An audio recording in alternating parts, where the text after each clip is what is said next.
Kerala media academy സംഘടിപ്പിക്കുന്ന international media festival of കേരളയുടെ ഭാഗമായി പലസ്തീൻ ഐക്യദാർഢ്യം പ്രകടിപ്പിച്ചു. പലസ്തീൻ നേരിടുന്ന പ്രൊപ്പഗൻഡ വാർ നേരിട്ടുള്ള യുദ്ധം പോലെ തന്നെ ഭീകരമാണെന്ന് Palestine ambassador Abdullah Abu Shawesh പറഞ്ഞു. പരിപാടി മന്ത്രി KN ബാലഗോപാൽ ഉദ്ഘാടനം ചെയ്തു. പലസ്തീൻ എന്ന് രേഖപ്പെടുത്തിയ ബലൂണുകളും പട്ടങ്ങളും പറത്തിയാണ് കേരളം പലസ്തീൻ ജനതയോട് ഐക്യദാർഢ്യം പ്രകടിപ്പിച്ചത്.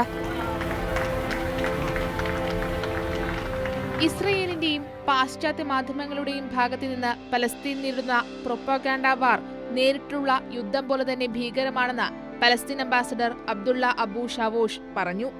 ജനങ്ങളില്ലാത്ത നാട്, നാടില്ലാത്ത ജനങ്ങൾ എന്നുള്ള സയനിസ്റ്റ് പ്രചാരണം പാശ്ചാത്യ മാധ്യമങ്ങൾ ഏറ്റുപിടിക്കുകയാണ്. അവർ തങ്ങളെ ക്രൂരരും അന്ധവിശ്വാസികളും ഭീകരരുമായി ചിത്രീകരിച്ചുവെന്നും അദ്ദേഹം പറഞ്ഞു.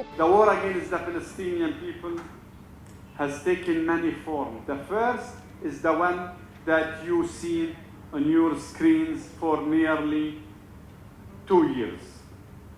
The televised genocide now entering 724 days. It is mission to poison the world consciences, falsify history and rewrite the narrative. പലസ്തീനോട് ഐക്യദാർഢ്യം പ്രകടിപ്പിച്ച കേരളത്തോട് അദ്ദേഹം നന്ദി അറിയിച്ചു. കേരള ജനത ഹൃദയത്തിൽ നിന്ന് പലസ്തീന് ഊഷ്മളമായ അഭിവാദ്യം നേരുന്നുവെന്നും കേരളം പലസ്തീനൊപ്പമാണെന്നും പരിപാടി ഉദ്ഘാടനം ചെയ്ത് സംസാരിച്ച ധനമന്ത്രി KN ബാലഗോപാൽ പറഞ്ഞു. ഗാസയിൽ മാധ്യമപ്രവർത്തനത്തിനിടെ കൊല്ലപ്പെട്ട 300ഓളം മാധ്യമപ്രവർത്തകർ സമൂഹത്തിനും മനുഷ്യരാശിക്കും വേണ്ടി ജീവൻ നൽകിയവരാണെന്നും മന്ത്രി പറഞ്ഞു. പാലസ്തീൻ എന്ന് പറയുന്നത്, അവിടുത്തെ ജനങ്ങൾ എന്ന് പറയുന്നത്, എവിടെയാണോ സാധാരണ പാവപ്പെട്ട മനുഷ്യന് നേരെ ആക്രമണം ഉണ്ടാകുന്നത്, ഏത് സ്ഥലത്തായാലും അതിനകത്ത് ജാതിയും മതവും ഒന്നുമില്ല.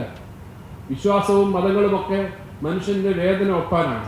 ആ മെച്ചപ്പെടുത്താനുള്ള ജീവിതത്തെ ഏറ്റവും തെറ്റായ രീതിയിൽ ആര് കൊണ്ടുപോകാൻ ശ്രമിച്ചാലും മനുഷ്യൻ അതിനെതിരെ നിൽക്കും. അതിന്റെ ഉദാഹരണമാണ് നമ്മുടെ ഈ ഐക്യദാർഢ്യം ഉൾപ്പെടെ.